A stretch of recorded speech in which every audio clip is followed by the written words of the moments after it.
The rain had been falling for hours, soaking the cracked sidewalks and turning gutters into small rivers. Daniel's windshield wipers struggled to keep up as he drove his old, coughing sedan down the quiet street.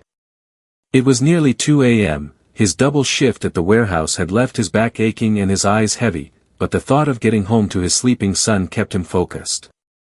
Just as he turned the corner near the back alley of a grocery store, something caught his eye. A flicker of movement, barely noticeable in the rain. He slowed instinctively. Under the flickering light of a broken street lamp, he saw them. A woman, curled tightly around a little girl, both soaking wet and pressed up against a cold, graffiti-covered wall. The woman's face was shadowed, but even in the dim light, Daniel could see the bruises, one blooming across her cheekbone, another on her wrist. The child clung to her like a frightened kitten, her eyes wide, her face pale.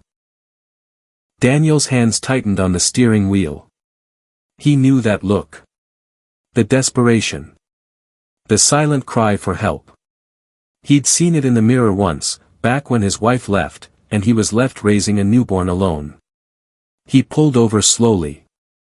"Hey," he called gently, stepping out and pulling his threadbare hoodie tighter around him. "You okay?" The woman flinched and turned her body, shielding the girl behind her like a lioness. "Please, don't come closer," she whispered, voice raw. Daniel stopped a few feet away, palms open. "It's okay. I'm not here to hurt you. Just, you look cold. I have a warm car. A place to rest. Food, if you need it." For a moment, silence. Only rain and the soft hiccuping sobs of the child. Then, slowly, the woman nodded. "Just for tonight," she whispered. Daniel took off his jacket and placed it gently on her shoulders. She was trembling. He opened the car door and helped them inside. He didn't ask questions. Not yet. As he drove them toward his modest apartment on the city's edge, he glanced in the rearview mirror at the sleeping child and the haunted woman holding her, and knew deep in his gut, this was no ordinary night. Daniel's apartment was nothing fancy, just a worn-down two-bedroom unit in an aging complex on the outskirts of town. The paint on the walls was chipped, the carpet stained in places, and the radiator clanged loudly when it kicked in. But it was warm, it was safe, and it was his. He unlocked the door quietly, mindful not to wake his 6-year-old son, Eli, who was asleep in the back room. The woman and her daughter followed silently, their footsteps almost too soft to hear. Maya, he'd learned her name in the car, though she'd hesitated to give it, kept a protective arm around Lena, who hadn't spoken a single word since entering the vehicle. Daniel handed Maya a towel and gestured toward the small bathroom. "You can clean up a little in there. There's extra clothes in the closet. Might be big, but they're dry." Maya met his eyes briefly, the hesitation still there. But something about Daniel, his tired eyes, the genuine kindness in his voice, made her nod. While they changed, Daniel scrounged up what he could from the fridge, some leftover soup, a half loaf of bread, and a few crackers Eli hadn't yet devoured. It wasn't much, but it was hot. By the time Maya and Lena emerged, wrapped in 2 large sweatshirts and thick socks, the small kitchen smelled of warmth and something close to comfort. Maya still looked unsure, but Lena's eyes followed the spoon as Daniel stirred the soup. "Here," he said softly, setting bowls in front of them. "Eat as much as you want." Maya sat slowly. Lena crawled onto the chair beside her and began to eat with quiet urgency. Daniel watched from the couch, not wanting to intrude. He didn't ask about the bruises. Didn't ask who she was running from. He just let silence fill the space, letting safety speak louder than any questions could. Later that night, he laid out clean blankets on his bed for them and settled on the old couch with a thin throw. As the radiator hummed and thunder rolled outside, Daniel lay staring at the ceiling, thinking about the strangers sleeping in his room. He had no idea who they were. But something in his heart told him, he was meant to help them. 3 days passed quietly. Maya and Lena had begun to settle into a gentle rhythm within Daniel's apartment. Lena had started to smile faintly when Daniel made silly faces, and Maya had finally stopped flinching every time a car door slammed outside. She still didn't say much, but there was softness now, a slow thawing in her eyes. That morning, Daniel made pancakes for all three of them. Lena giggled when he accidentally flipped one onto the floor. Maya laughed too, a real laugh, brief but warm. For a moment, the tiny apartment felt like a home, not just a shelter. Then came the knock. It was firm. Official. Daniel froze. Maya's face went pale. Lena instantly slipped behind her mother, clinging to her leg. Daniel moved to the door cautiously and peered through the peephole. Two uniformed police officers stood outside. His stomach dropped. He opened the door halfway. "Can I help you?" "Mr. Daniel Hart," the taller officer asked. "We're looking for a woman and child who may have been seen with you. Her name is Maya Langford, and the child is Lena Langford." Daniel blinked, confused. "Yes, they're here." But before he could finish, Maya stepped forward, her hands trembling. "It's okay," she whispered. "I'll talk to them." As soon as the officers saw Lena's face, their expressions shifted. The shorter one immediately touched his radio. "We've got them. Confirmed ID." "What's going on?" Daniel asked, heart pounding. The officer looked at him and said calmly, "Mr. Hart, you might want to sit down. This isn't what you think. The woman you helped, she's not just a domestic violence victim.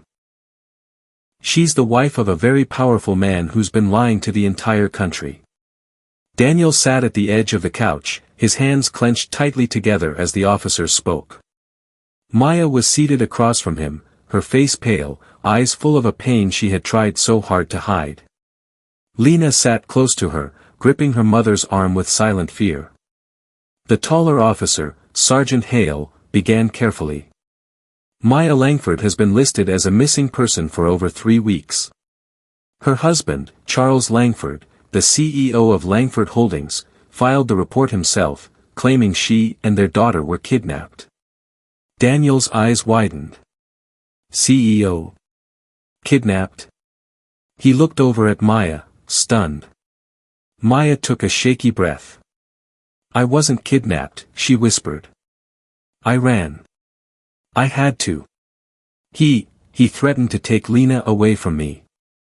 He said if I ever tried to leave, he'd make sure the courts declared me unfit. But I couldn't stay. Not after what he did last time." Her voice cracked. "The bruises you saw weren't from a fall. He did that. And worse. For years." Sergeant Hale nodded grimly. "We suspected as much. But your husband's influence, it made it difficult. Until now. Your disappearance and the national attention it drew opened the door to a deeper investigation." The shorter officer added, "We received anonymous tips. Former employees, even a nurse from the private clinic your husband used. They confirmed long-standing abuse. He's being arrested today, for domestic violence, obstruction, and filing a false police report." Daniel stared at Maya in disbelief. He had taken her in out of instinct, thinking she was just another woman in trouble. But she had been living in a golden prison, one no one dared question, until now. Maya wiped her tears. "I didn't want to hide forever. I just wanted one safe night, and you gave us 3. Daniel looked down, humbled. "Anyone would have done the same." Sergeant Hale shook his head. "No, sir. That's not true.